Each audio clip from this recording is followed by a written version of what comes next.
At Arizona State University, we've made online education better, smarter, and more personalized so you can go further in your aspiring field. I decided to pursue medicine once I realized that ASU did have the online program for biological sciences. You're still required to learn the same curriculum. You're still being tested on the same content that anyone would be tested on in person. The comprehensiveness of the program prepared me so well for medical school.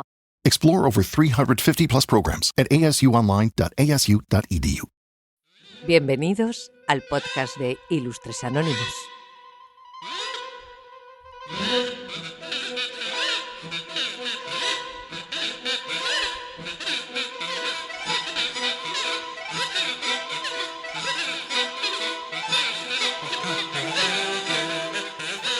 Saludos oyentes de Ilustres Anónimos. Hoy os invito a un viaje, pero no a uno de esos con destino, guía turístico y desayuno continental. Hoy no vamos a hacer eso. Nos vamos a acompañar a un tipo que prefería dormir en un tonel y gritarle a las estatuas antes que rendirse al sistema. Un hombre que, siendo claros, olía mal, hablaba de la forma más clara posible y vivía como un perro, literalmente. Pero antes de llegar a él, quiero hablaros de su maestro, porque este episodio es algo especial, es el último paso antes de nuestra gran cita con Sócrates, ese sabio con cara de pez y alma de volcán que ha sido y será el corazón de todo lo que aquí hacemos. Y como no se llega a un filósofo así sin preparación, he pensado que hay que ir calentando. Hoy nos vamos a entrenar para la conversación más profunda de la temporada con un personaje que llevó las enseñanzas socráticas hasta las últimas consecuencias, hasta la desnudez, la mendicidad y el sarcasmo crudo. Su nombre era Antístenes, y lo que fundó no fue una escuela, sino una forma de vida, el cinismo. Un nombre que luego hemos usado para todo lo contrario, para hablar del que se ríe del mundo desde la comodidad de su sillón, pero que nació como una bofetada a la hipocresía, a la riqueza ostentosa y a la arrogancia de los poderosos.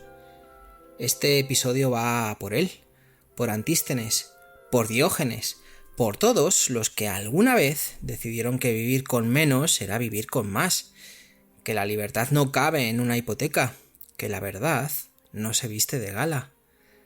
Vamos a conocer a esos perros callejeros del pensamiento que mordieron las sandalias de los grandes y se rieron de la civilización entera. Y sí, en el fondo vamos a preguntarnos si no tenían un poco, solo un poco, de razón. Así que, dicho esto, empecemos.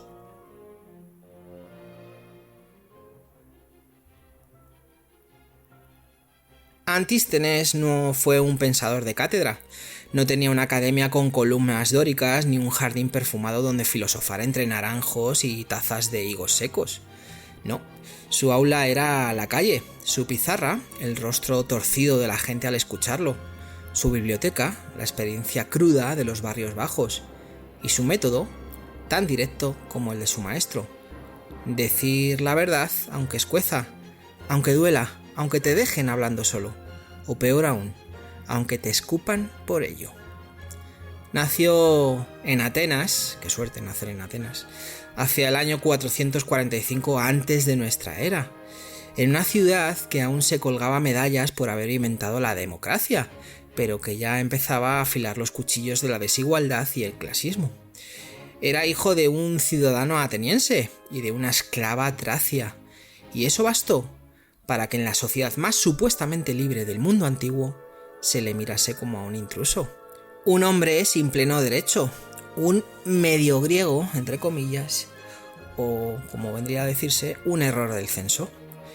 Y esa herida, la de ser ciudadano de segunda en su propia polis, no se cerró con rencor, sino con rebeldía. Antístenes aprendió pronto que las reglas estaban hechas para quienes podían pagarlas, como ahora básicamente, y que los discursos de virtud no valían nada si se pronunciaban desde un sillón de marfil. Esa marginación no lo amargó, al contrario, lo afiló. Le enseñó que la virtud no podía depender del apellido, y así convirtió su exclusión en una filosofía. Antes de encontrarse con Sócrates, pasó por la escuela de Gorgias, uno de esos sofistas que jugaban con las palabras como prestidigitadores con pañuelos de colores.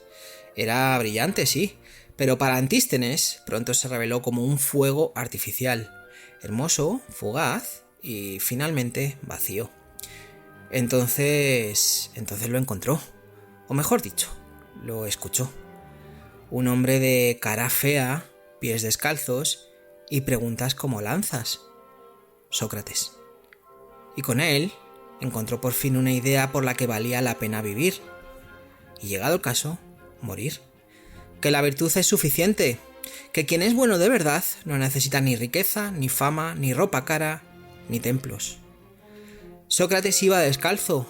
Antístenes decidió ir más allá, vivir como un paria, un vagabundo por elección. No por falta de recursos, ojo, sino por desprecio a la dependencia. Vestía una túnica, gastada, rota, sin color, que no cambiaba aunque le ofrecieran otra. Dormía donde pudiera, comía lo justo y evitaba cualquier posesión que pudiera poseerlo a él. Se instaló en el puerto del Pireo, ese cruce de caminos donde el pensamiento no flotaba sobre el incienso, sino sobre el olor a sal, sudor y vino agrio.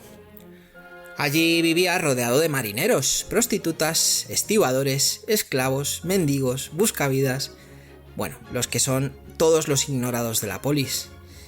Y allí decía: aquí se forja el carácter, no en los salones de los aristócratas que filosofan sobre el mundo sin haberlo pisado. ¿Y qué razón lleva? Era mordaz, incomodaba como una piedra en la sandalia, atacaba a Platón por intelectualizar en exceso, por construir castillos metafísicos mientras la gente real se hundía en el barro de la existencia cotidiana. Detestaba a los oradores engolados, a los políticos maquillados de virtud, a los poetas que hablaban del amor sin haber amado jamás. Y no lo hacía por odio, lo hacía por compromiso. Porque para él, la verdad no debía venir envuelta en celofán, debía ser directa, áspera, punzante. Como los ladridos de un perro que ve algo que tú no. Una de sus frases más célebres resume su espíritu brutal con una brutal sencillez, podríamos decir. Prefiero volverme loco a cambiar de opinión por miedo. No quería convencer. No se dirigía a las masas. Quería despertar, agitar, sacudir la conciencia adormecida de los que se creían virtuosos por llevar túnica limpia y discurso elegante. Y eso, en una Atenas que ya se inclinaba ante el oro y la retórica, era como lanzar una piedra a un lago de vino. No nos quedan libros suyos, ni tratados, ni grandes obras recopiladas, pero sí nos queda algo más difícil de borrar: su sombra, la figura del que se atrevió a pensar desde los márgenes, del que filosofó sin aplausos, del que prefirió ser pobre antes que cómplice, del que vivió lo que decía aunque nadie se lo pidiera. Y eso, en los tiempos que corren, eso suena peligrosamente inspirador. Bueno, pues este es Antístenes.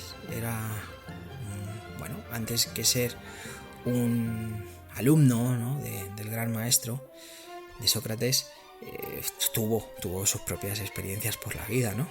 Bueno, pues vamos a ver qué hizo, ¿no? A ver qué este nacimiento, ¿no?, del cinismo, vivir como un perro, ¿no? Y es que, ojo, la palabra cínico hoy nos suena a sarcasmo barato, a gente que no cree en nada y se burla de todo. Pero, ¿y por qué digo lo del perro? Hace 2400 años era algo mucho más literal. Venía de químicos, como un perro. Y eso es justo lo que Antístenes y sus seguidores querían ser: perros. Perros callejeros. Perros que no se arrodillan, que no esperan premio ni miedo al castigo. Perros que viven con lo justo, sin hipocresía, sin maquillaje social. ¿Qué os parece exagerado?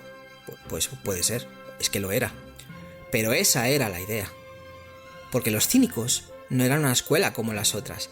No tenían edificio, ni cuotas, ni túnicas elegantes. Tenían hambre, convicción y un desprecio absoluto por lo superfluo.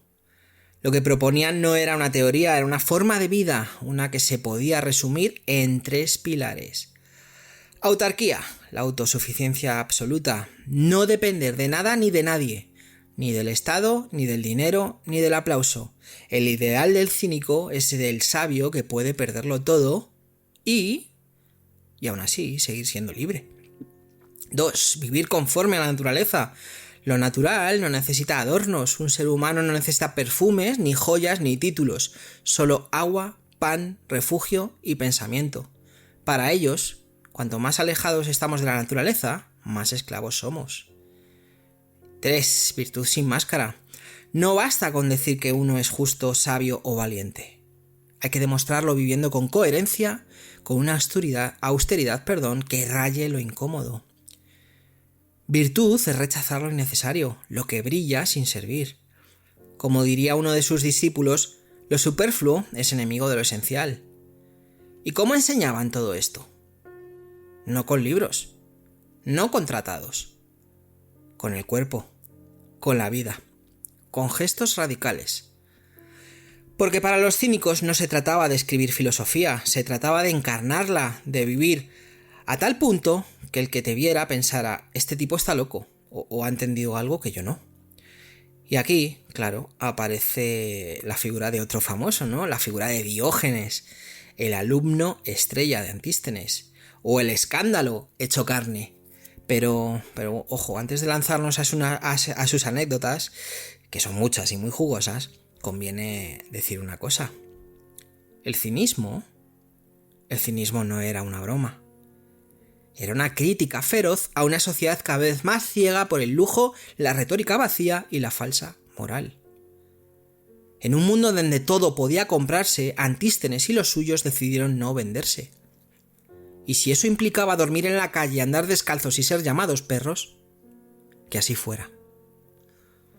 Parece que 2400 años después estamos más o menos igual. No hemos inventado nada. Vamos a hablar de este discípulo estrella, de este discípulo escandaloso, vamos a hablar del troll original. Y es que si Antístenes fue el ideólogo del cinismo, Diógenes de Sinope fue su terremoto. No el eco obediente, sino el rugido irreverente. Un discípulo que no siguió las enseñanzas, las retorció, las exprimió y las lanzó al público como un cóctel molotov con olor a sardinas rancias y verdad sin filtro. Literal. Diógenes nació en Sinope, una ciudad portuaria en la costa del Mar Negro, de esas donde el mar, el comercio y la miseria se cruzan en la misma taberna. Su padre era banquero, pero ambos fueron acusados de falsificar moneda. Curioso. Y esa anécdota fundacional, más que una desgracia, es casi una alegoría. Diógenes vino de un fraude, y lo que hizo con la filosofía fue, justamente, desenmascarar todos los fraudes. El del dinero, el del poder, el de la educación elitista, el del buen gusto, el de la moral que se compra a plazos. Llegó a Atenas con poco más que su desprecio por el sistema y encontró en Antístenes no a un maestro al uso, sino a un espejo que le devolvía el rostro que él ya intuía, el del sabio marginal. Y a partir de ahí lo llevó todo al extremo. Vivía en un tonel, de nuevo, literalmente vivía en un tonel.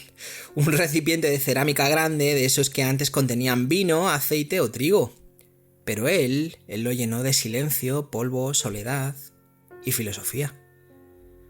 No tenía casa, ni muebles, ni comodidades, solo un manto, un bastón y un cuenco, que un día tiró al ver a un niño beber agua con las manos. Este niño me ha dado una lección de simplicidad, dijo, y se quedó con las manos vacías, por decisión propia. Pero ojo, no pensemos que esto era pose. Diógenes no era un influencer de la miseria ni un elitista de la marginalidad. No lo hacía para impresionar ni para epatar. Lo hacía porque creía que el ser humano, cuanto menos carga lleva, más libre camina. Y a partir de ahí, se dedicó a provocar, a morder, a incomodar. Pero no como espectáculo, sino como forma de enseñanza. Porque Diógenes no predicaba desde un atril, predicaba con el cuerpo, con el desprecio por el lujo, con su desaliño, con su vida convertida en sátira. Era un bufón filosófico, sí, pero con veneno en los colmillos. Un filósofo que usaba la escandalera como bisturí. Sus escenas más memorables parecen escritas por los Monty Python, si los Monty Python hubieran leído a Heráclito y ayunado 2 semanas. Tenemos algunas anécdotas de él. La lámpara, ¿no? De día. Recorría Atenas a plena luz con una lámpara encendida murmurando: busca a un hombre honesto. Y como alguien le decía: pero si es de día, él respondía: precisamente, y aún así no lo encuentro. Y spoiler, no lo encontró. Su encuentro con Alejandro Magno. Imagínate la escena. El rey de reyes, joven, apuesto, con su ejército detrás y su ego por delante, se acerca al sabio, sucio del tonel, y le dice: pídeme lo que quieras. Ojo, Alejandro Magno. Le dice: pídeme lo que quieras. El hombre que lo tenía todo. Al hombre que no tenía nada. Porque no quería. Y Diógenes, sin moverse, sin hacer reverencia, sin pestañear, le dijo: apártate, me estás tapando el sol. Y Alejandro, que sabía reconocer la grandeza cuando la veía, aunque oliera mal, se giró y dijo: si no fuera Alejandro, querría ser Diógenes. Una frase que hoy usarías en LinkedIn para hablar de liderazgo, ojo, sin entender nada, claro. También sus escándalos sexuales, y sí, es que Diógenes se masturbaba en público, en plena plaza, sin pudor. Cuando le reprochaban el gesto, él respondía imperturbable: ojalá el hambre pudiera saciarse frotando el estómago. No era vulgaridad, era pedagogía brutal. Un recordatorio incómodo de que somos cuerpos, deseos, necesidades, y que lo civilizado no siempre es lo más humano. Diógenes no buscaba fundar una escuela, no escribía tratados, no quería discípulos, quería testigos, quería abrir ojos, no suscribir seguidores, y sin embargo dejó una estela, un legado de anécdotas que aún hoy, en un mundo de filtros y suscripciones, nos interrogan. ¿Estamos viviendo como queremos o como nos dijeron que era lo correcto? ¿Era Diógenes un sabio? ¿Un loco? ¿Un provocador? ¿Un payaso? Quizá fue todo eso. Quizá fue lo único que no podemos soportar en público. Alguien completamente libre. Alguien que no necesita nada de ti. Ni tu aplauso, ni tu dinero, ni tu aprobación.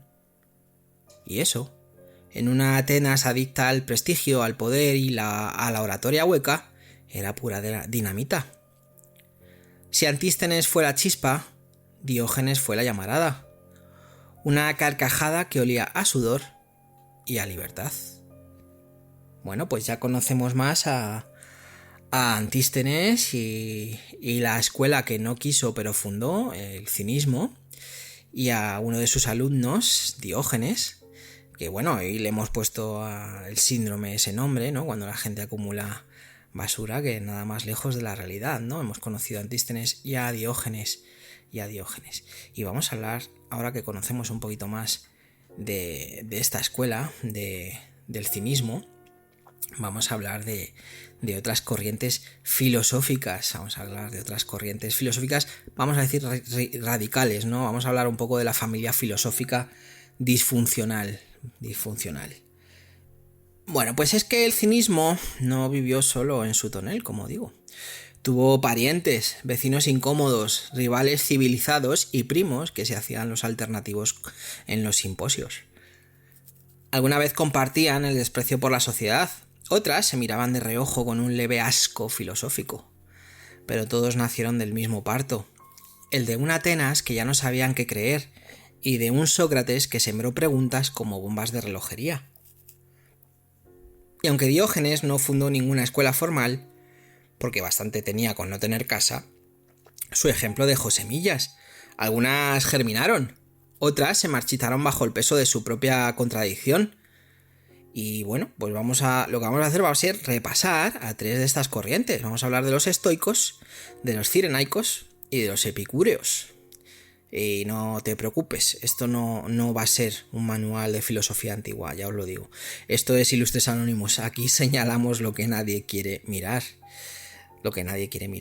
Vamos a hablar del estoicismo. Y vamos a decir que es un poco la herencia severa y el postureo moderno, porque es el postureo moderno. Los estoicos. ¡Ay, los estoicos! La versión premium del autocontrol. Los fans del silencio interior con columna jónica y bata de lino.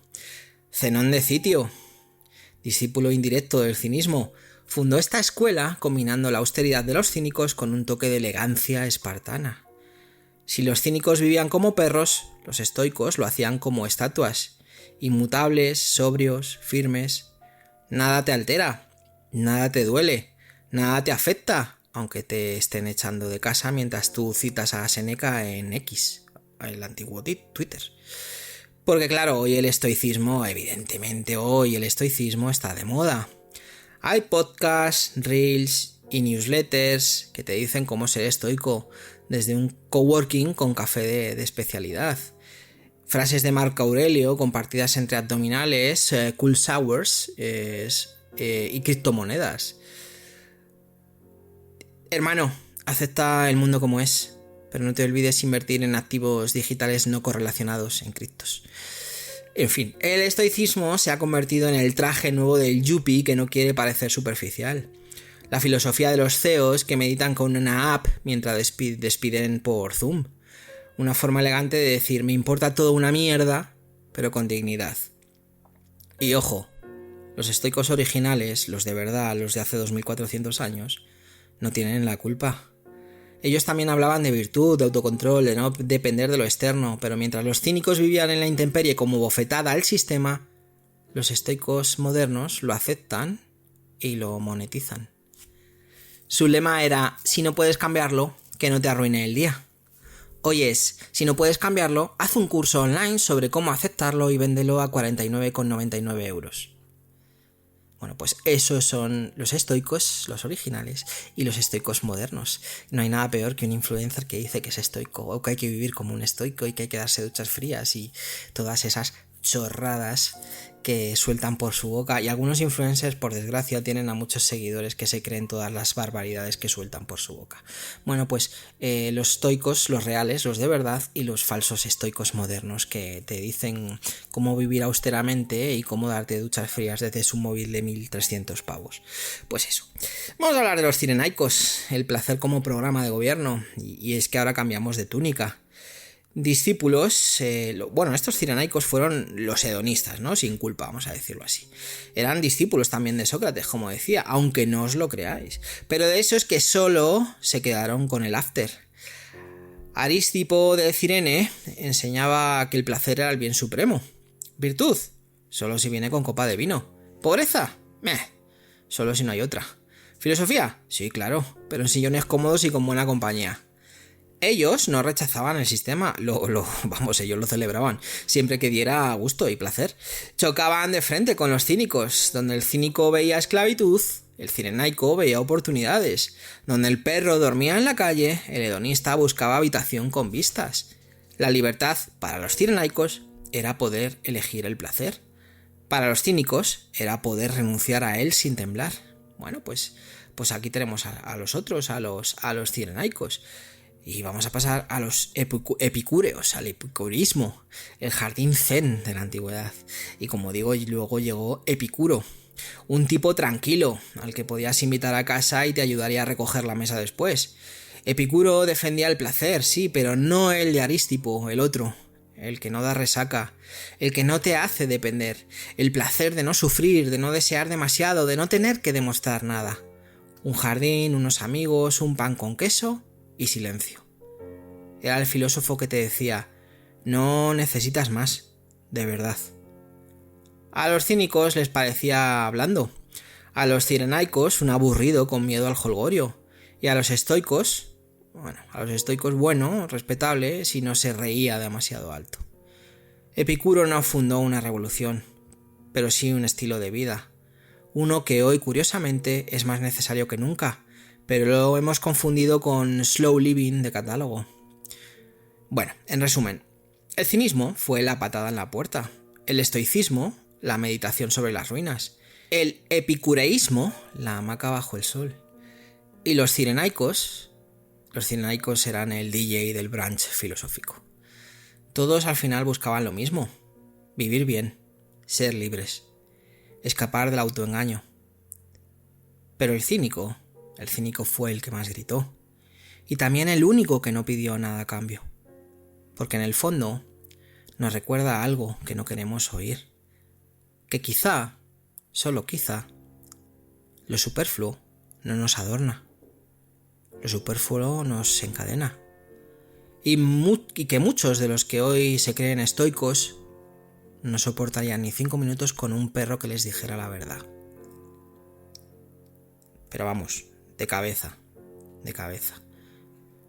Bueno, pues estas son las corrientes, ¿no? Las corrientes filosóficas nacidas junto a, y que lo que hablábamos, ¿no? De la familia filosófica disfuncional, ¿no? Tenemos a unos cuantos, y muy famosos todos: Antístenes, Diógenes, Epicuro. Es que hemos hablado de la gran familia, ¿no? De la gran familia de la gran familia filosófica, ¿no? De la gran familia filosófica. Pues eso. De verdad, cuando alguien nos intente vender alguna corriente, ahora la que se lleva es la del estoicismo, que parece que están inventando la rueda, pero bueno, es que es eso, es una corriente que tiene 2400 años de vida, y ahora lo que se vende es, voy a decirlo tal cual suena, es mierda, con unas tapas de libro bonitas, ¿no? Porque nada más lejos de la realidad. No os creáis ninguna de las chorradas de estos que dicen que son estoicos, ¿no? Que son estoicos. Un cínico, desde luego, se reiría de ellos, ¿no? Se reiría de ellos. Bueno, vamos a hablar de los cínicos modernos y los cínicos de Twitter, del tonel, de vivir en el tonel, al timeline, ¿no? Bueno, el cinismo ha sobrevivido, sí, pero ha cambiado un poquito de cara, y vaya si lo ha hecho. Hoy, cuando decimos que alguien es cínico, no pensamos en Diógenes, ni en Antístenes, ni en una lámpara encendida a pleno sol buscando un hombre honesto. Pensamos en políticos que mienten sin pestañear mientras juran por sus hijos. De esos tengo muchos ejemplos en España, y para aquel que se enfadó porque ponía de ejemplo a Pedro Sánchez y a Yolanda Díaz, podría decir muchos más nombres, podría hablar de los del nombre del diccionario y de algunos con cara de cemento que también son de la derecha pero bueno, como aquí se me ofenden unos sí y otros no, pues bueno, para que os ofendáis todos un poco, podríamos hablar de Pedro Sánchez, podríamos hablar de Yolanda Díaz, podríamos hablar de Feijóo, podríamos hablar del de Valencia, no me acuerdo de su nombre, podríamos hablar de 1000 de ellos. Pero bueno, seguro que alguno se me enfada. Pero bueno, ya está. Eso, ¿no? Estos cínicos modernos, ¿no? Bueno, pues pensamos en eso, en esos políticos, ¿no? Que mienten sin pestañear. En CEOs que se graban abrazando árboles el mismo mes que duplican su huella de carbono. En influencers que lloran con stories o en stories mientras venden su ebook de resiliencia a 19,99 con el código de descuento. En gurús de libertad financiera que te enseñan a ser autosuficiente desde su resort de lujo en Bali. El cinismo se ha convertido en otra cosa. Ya no es una filosofía de vida. Es un disfraz de indiferencia, una pose sofisticada para decir yo ya no creo en nada y sonar interesante en una cena con vino natural. Pero no nos confundamos. Eso no es cinismo. Eso es escepticismo desencantado, nihilismo de sofá. O, más frecuentemente, postureo emocional con buenos filtros de Instagram. El cínico clásico no se desentendía del mundo. Lo desnudaba. Lo provocaba. Lo zarandeaba. Le lanzaba un hueso a la cara y decía: esto es lo que sois. ¿Y qué vais a hacer al respecto? Y si le escupían, mejor. Porque significaba que aún quedaba alguien con algo dentro. Hoy, el que se llama cínico lo hace desde la comodidad. Se burla de todo, pero no renuncia a nada. Cuestiona la moral, pero solo cuando no le afecta. Critica el sistema desde un iPhone de más de 1000 euros, con café de especialidad del Starbucks en la mano y un MacBook lleno de pegatinas antisistema. Y yo he conocido alguno de esos, o alguna de esos. Y al terminar, pide comida por globo y subió una story con la frase: el mundo es una farsa. En fin. Vivimos en tiempos donde el cinismo se ha vuelto decorativo, una ironía ligera que se puede compartir en stories, una frase en helvética sobre fondo beige, un meme de Sócrates con gafas de sol y la cita mal atribuida. Y lo más triste es que muchos creen que eso es rebeldía. Pero el mundo, vamos a decirlo así, el verdadero cinismo en este mundo no se exhibía, se vivía. Era el arte de decir no. No al poder, no al dinero, no al teatro social. Y decirlo con el cuerpo, con la capa rota, con la soledad aceptada. ¿Dónde están hoy los verdaderos cínicos? Los que no solo critican al sistema, sino que se bajan de él. Los que no se ríen del mundo desde arriba, sino que se niegan a jugar el juego. Los que no monetizan la protesta ni la convierten en merchandising. Quizá seguramente estén por ahí, en los márgenes, sin wifi, sin podcast, sin micrófono, sin necesidad de que los escuchemos, porque ya se escuchan a sí mismos. Quizá nunca sabremos sus nombres, pero su existencia, como la de Antístenes, nos sigue interpelando, porque en el fondo hay algo que da más miedo que un filósofo sin casa. Uno que no necesita nada para decirte la verdad. Y que aún así no quiere nada de ti. Bueno, pues los cínicos modernos, los cínicos de Twitter, los cínicos que no son cínicos, que viven en un falso cinismo, viven desde la autocomplacencia, como decía, con su móvil caro. Ojo, yo no quiero decir que yo no lo tenga o que yo no tenga, no, pero yo tampoco voy de cínico. Y no basta con poner stories de Instagram diciendo lo típico del Pray for o de denunciando al... No basta con eso para... Pero bueno, son los que nos ha tocado vivir, es decir, si se despertaran, como decía antes, y pudieran observarnos los cínicos de la escuela del cinismo real, los de la escuela del estoicismo real, los epicúreos, seguramente se reirían de nosotros todos en general se reirían de nosotros. Se echarían las manos a la cabeza y pensarían que han hecho, ¿no? Que han hecho para despertarse en un siglo así. Pero bueno, eso ha sido un poco eso, el cinismo moderno. Vamos a pasar ya al final. Hoy no va a ser largo, últimamente no son largos porque bueno, se acerca, estamos en pleno verano aquí en la parte superior del planeta y parece que el calor afecta un poquito más, así que vamos a pasar con el cierre, ¿no? Con el cierre. Y es que, como decía el otro día, el de hoy ha sido el último escalón antes de algo distinto, un umbral, una antesala, el cierre de una etapa y la apertura de otra, porque ya os lo digo, el próximo episodio no va a ser como estos anteriores. Habrá alguien más, alguien inesperado, alguien que quizá no esperabas encontrar en este espacio, pero que lleva mucho tiempo esperando ser escuchado. No te voy a decir quién es, solo te diré que cuando llegue no hablaremos sobre filosofía, la viviremos, la sentiremos. La pondremos en carne y en voz. Será un encuentro imposible, sí, pero también será íntimo, será emocional. Será real en ese modo en que solo la imaginación sincera puede serlo. Como si por un instante el tiempo se detuviera y nos dejara preguntar, como hacemos todos en algún momento de nuestras vidas, ¿por qué duele tanto buscar la verdad? ¿Y por qué, a pesar de todo, no puedo dejar de hacerlo? Yo, de verdad, de corazón, os espero ahí. Como digo, con el corazón abierto, con la mente dispuesta a desaprender y con el alma lista para hacer silencio. Así que no os lo perdáis, tendremos invitado o invitada, no se sabe, especial en el último episodio de la temporada de Ilustres. Y vamos a tener invitado, de verdad que vamos a tener invitado. Nunca lo tenemos, pero vamos a tener en el último. Y mientras tanto, te dejo con una pregunta, una sola. Una de esas que duelen más cuanto más sinceramente se responden. ¿Estás viviendo como quieres?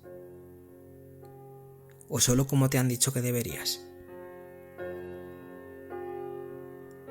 Nos escuchamos la semana que viene, último programa con invitado o invitada especial. Que trabajes mucho poco. Y eso, nos escuchamos la semana que viene si Dios quiere, y si no, ya veremos. Hasta pronto.